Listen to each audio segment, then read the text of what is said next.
Duty ছিলেন কিন্তু না সুযোগ নেই।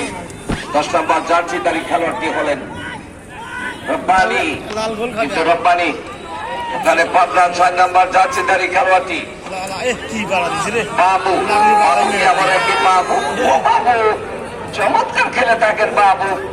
শেষ পর্যন্ত ওখানে চাপর থেকে ওখান থেকে বল পেয়েছে 8 নম্বর জার্সিধারী আবারও চাপর ব্যাপার। ওখান থেকে বল দেওয়ার চেষ্টা, তাকে দেবেন বল পিছিয়ে পিছিয়ে ছুটছে। শেষ পর্যন্ত ওখানে শাওন ছিলেন প্রস্তুত।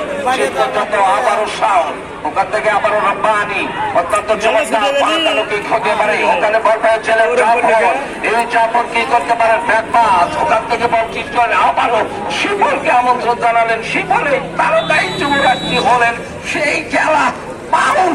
অত্যন্ত চমৎকার, ভারী সুন্দর এই মুহূর্তে আমরা অত্যন্ত চমৎকার আমরা লক্ষ্য করছি আজকের এই ফুটবল টুর্নামেন্টে। আমরা ফুটবল একাদশ